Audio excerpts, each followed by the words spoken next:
right, so welcome to the Please Subscribe show. I've been to Washington, D.C., and Adam's going on a tour right now. A pretty cool tour of Washington. I wanted to make a comment about the White House and how it looks from the media. Not that Adam's the media, he's just a YouTuber, but he's still kind of media too. But he's more of a show about his travels in Washington, D.C. I'll give his information if you don't know who he is. He's still gaining popularity. He's personally a teacher of mine because I watch him. His name is, this is TheDailyWoo, but he's known as Adam the Woo. And I personally, here's some of his art. That's a photo. Well, it's not a photo, but it's a artistic rendering of Adam the Woo. And I consider him pretty much probably the best teacher that we have, I would say. One of the best teachers. I was doing a thing on Pelican Brief. Okay. I was doing a thing on Pelican Brief, and it just kind of ties into the Pelican Brief thing. I'm glad that he went to Washington. The only reason I'm talking about the White House is because of what it looks like through the camera.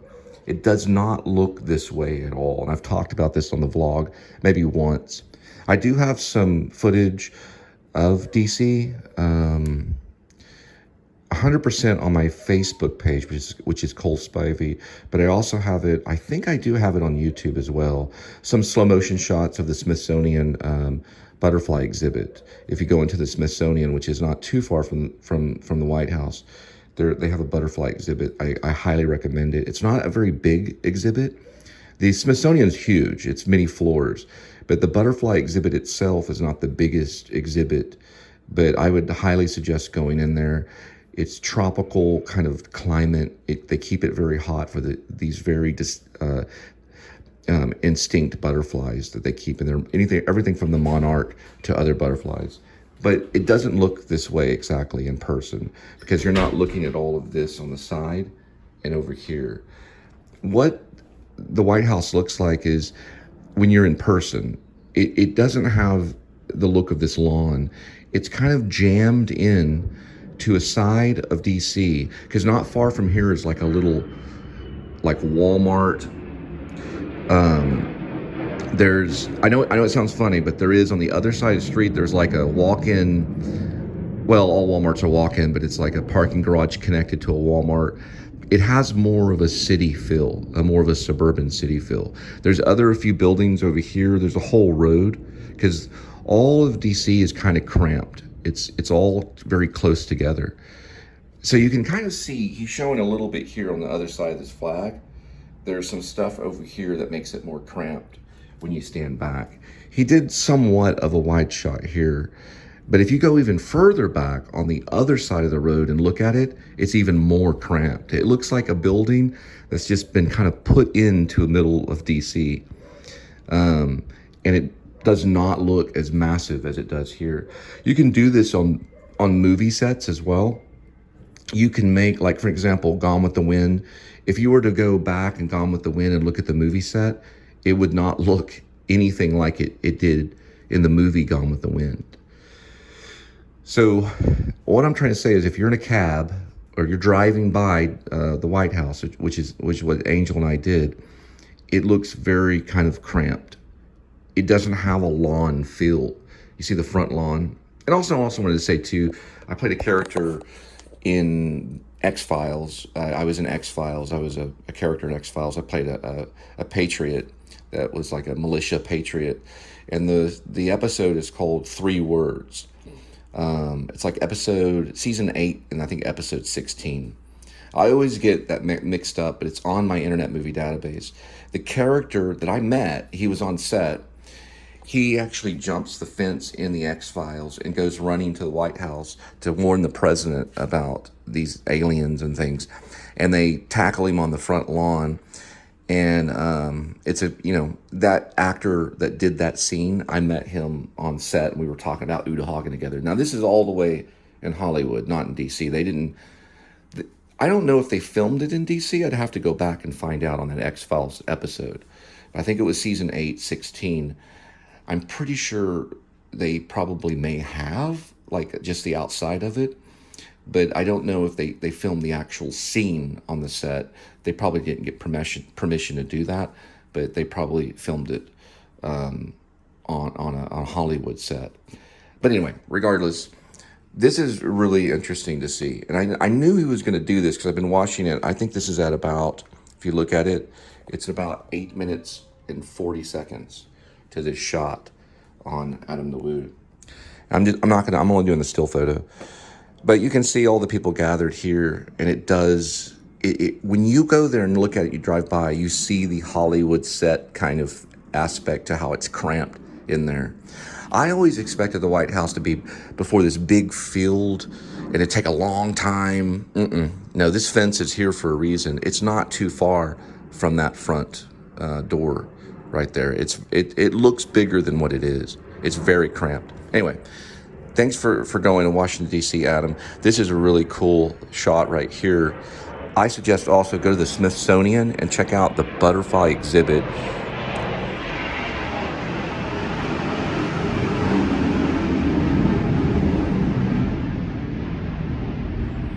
Sorry, it's a fighter jet. I suggest go to the Smithsonian and check out the butterfly exhibit. It's amazing. I have slow-mo stuff of the butterfly on my Facebook, and I believe it's on YouTube as well on this channel that you're looking at right now. I don't know if I titled it Smithsonian, but I probably have the word butterfly in it. If you look on either the Facebook page, it'd be kind of tough to find. I can find it on my Facebook page because I put it under my gallery on Facebook or under the photo section of the categorization and stuff like that, where you can categorize images and things like that on Facebook. But I'll have to remember this because every time I see the White House on either a news show or on a show like at The Daily Woo, or I know he doesn't go here very often, or any show about it, it always looks massive, and it looks like this big front lawn, and it's very much cramped. Pretty cool though. All right, so I'm gonna show you the channel again. It's called The Daily Woo. That's him talking, that's Adam. And I tried to get it to kind of show you what I'm talking about. There it is. He got a better shot here. This is a media shot right here. CNN may give this shot. Sorry, I'm putting this stuff down. This is what I'm talking about. So when you get up to the fence and you get a photograph, look at that. That looks like very kind of almost Gone with the Wind, kind of huge plantation house.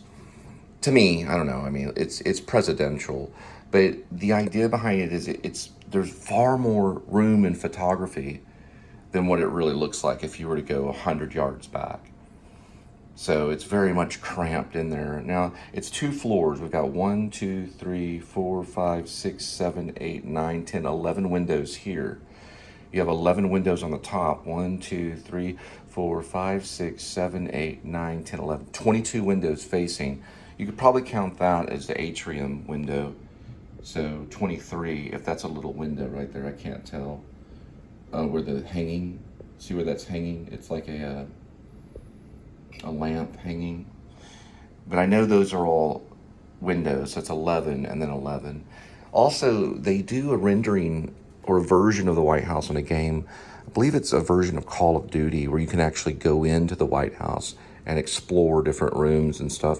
I don't know if Call of Duty, it's a game. I don't know if it's exact because I've never been inside the White House. Now, I do have a friend that did get to go inside the White House. Her name is Poorna Jagannath. Excuse me for mispronouncing the last name, Poorna. But Poorna is an actor studio, drama school, actor star that's on her way to major stardom. She's also a peer, just as I am, of Bradley Cooper because we went to the same program.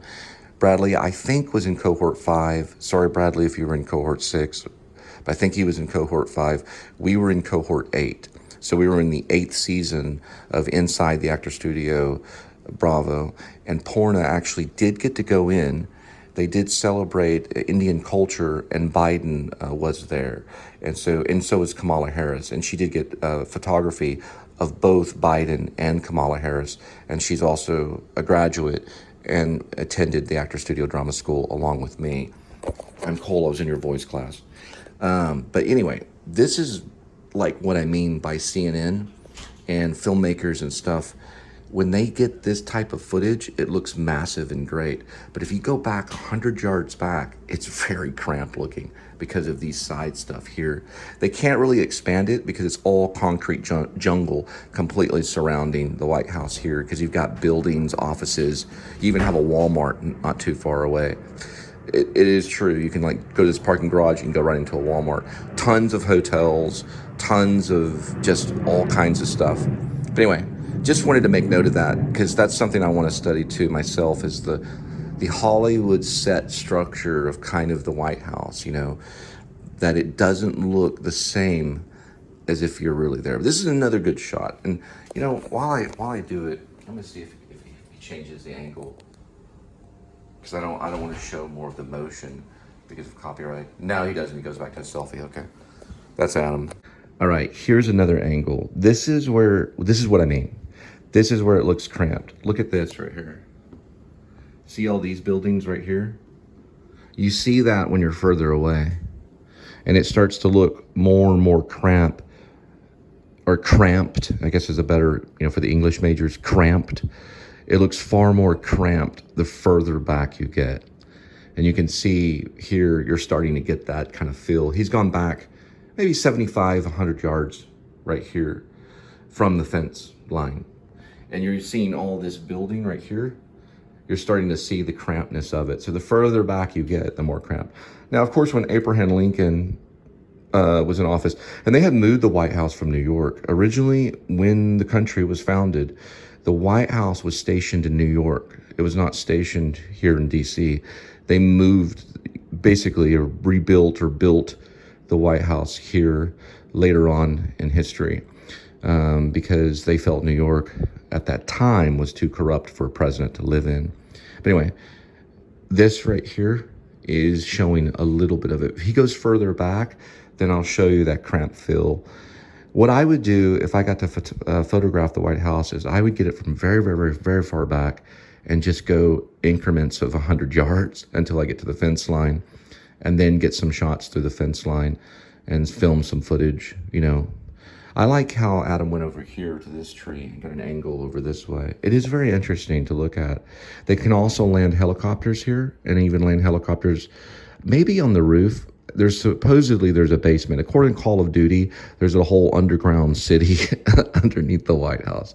And supposedly Call of Duty, there's zombies somewhere under there, but not now. Anyway, looking cool. So he just kind of left the White House, maybe turned the camera. He's about to see some gentleman walk by that looks like Steve Martin.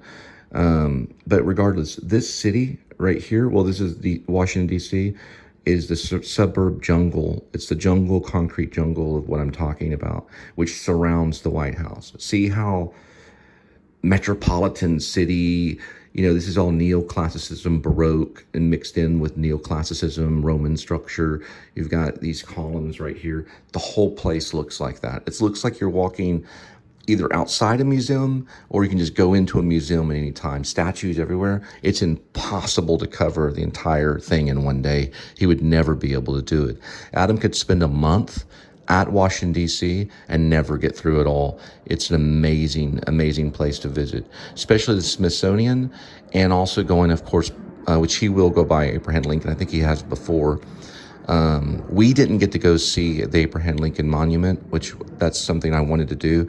But because it's so massive, we were only there for maybe 4 to 6 hours. Angel and I went there. So I think I took tons of photos, very little video. But I mean, it is massive. It's an all-day walkthrough.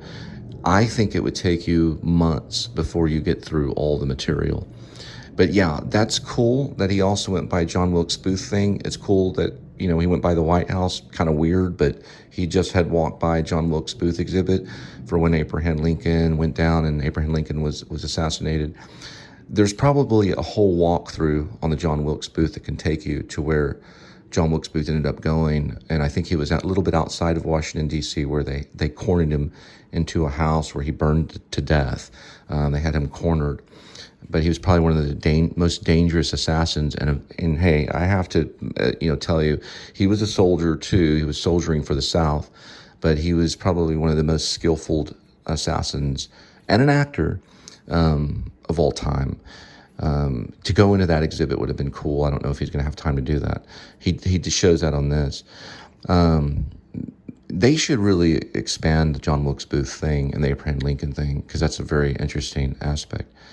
But anyway, there's probably more. There's way more, than what you think. When you get there, that's just an example. Like, you could go on a John Wilkes Booth thing for a few hours.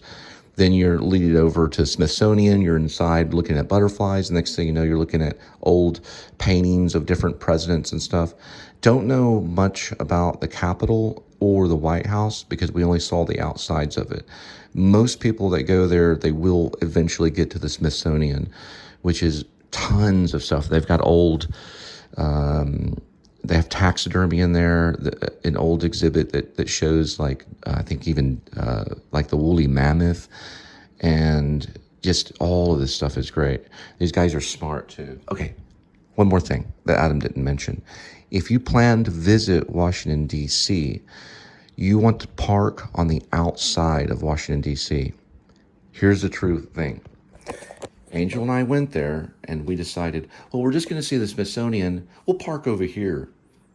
Lo and behold, we parked somewhere where Congress parks or something. I got a parking ticket.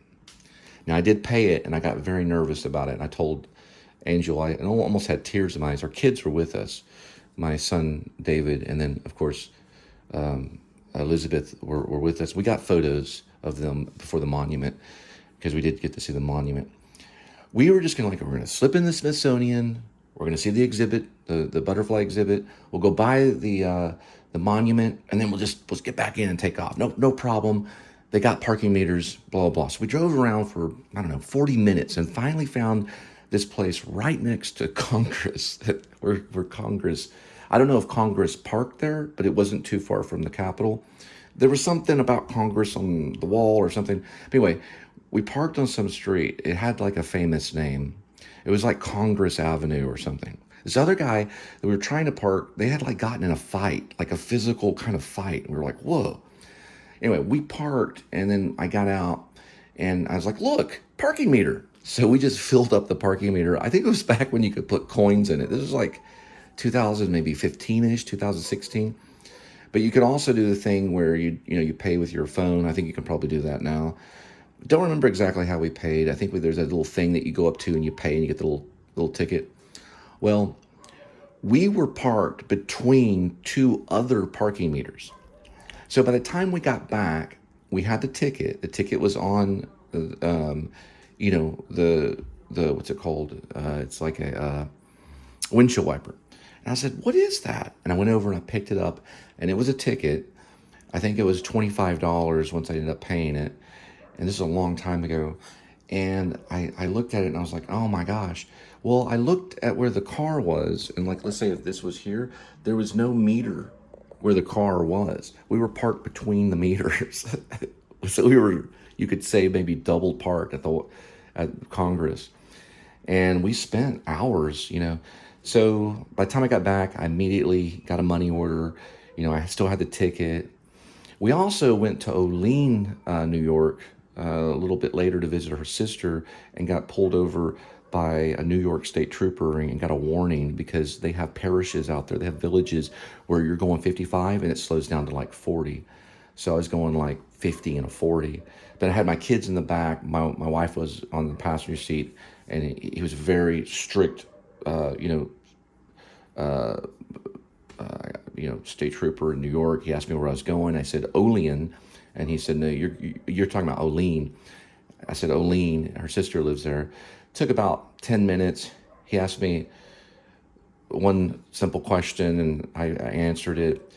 I'm not gonna get into details. And then he waited a moment, and then he came back. And he said, well, listen, you guys are, you need to slow down. This is, it was really foggy outside. And then what was funny was he said, but, be for sure to slow down. I said, well, what was the speed limit? And he said 45. And I said, well, where's the speed? I didn't see a speed limit sign. And I looked up, and there was one right a few yards right before the vehicle. And I said, "You mean that sign right there?" And I don't know, because it was foggy, if the state trooper went back a little too far and was still in the 55 mile per hour zone, because I was looking right at the 45 mile per hour zone, or if he was pulling me over to check things out, because I was going into Olean, which is actually one of the, which is a town where Al Capone first tried to get started. And then later in Chicago, he'd become Al Capone. But Olean, New York has a history of Al Capone. I remember that happening because I got 2 tickets on that adventure that Angel and I went on. We got the parking ticket, and then we got a warning. So he did let me off, and then of course I paid the $25 parking ticket. So luckily I didn't have to go, I don't know if you have to go to the courthouse in Olean or wherever I was, but it was only a warning, thank goodness. But anyway, they do have parishes and they do have villages. So in some of the back roads when you're visiting, if you're going 55, look for a speed limit sign, because you can easily slow down to 40 or whatever. Here, plan to park on the outside of town. They have park and go. If you park on the inside of town, you're going to pay a fortune at one of the parking places, or one of the, you're going to pay high dollars at one of the parking garages. I would park on the outside of town. Ask anyone in DC or anyone when you're driving through where you go to park and go. Adam didn't talk about it, but check out park and go so you can avoid a parking ticket. Okay, this is more of Adam's stuff. This is showing where I got a message, sorry, hang on. Okay, this is Adam's stuff right here, his footage. This is showing where the White House is, right here. Here's the lawn, you got south and north, Pennsylvania Avenue. We may have driven by on H Street, maybe. I don't know if you can drive here and then look all the way to the White House. We may have been on Pennsylvania. I don't think we probably were. I don't know. I'm guessing we were probably on H Street. We drove by here and saw the White House from there and saw how cramped it is. You got 2 streets here. You got the Dwight Eisenhower Executive Office, and you got the Department of Treasury right next to it, right here. You have the Sherman, and then you have the 1st Division Monument. It's also designed in a way where some of these monuments create a point, or they create a line.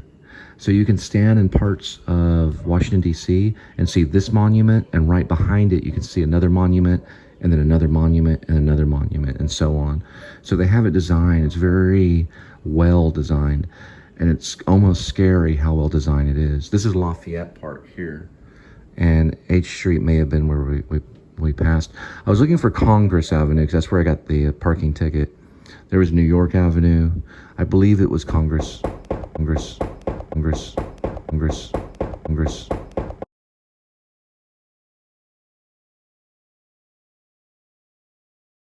Scary how well designed it is. This is Lafayette Park here, and H Street may have been where we passed. I was looking for Congress Avenue because that's where I got the parking ticket. There was New York Avenue. I believe it was Congress.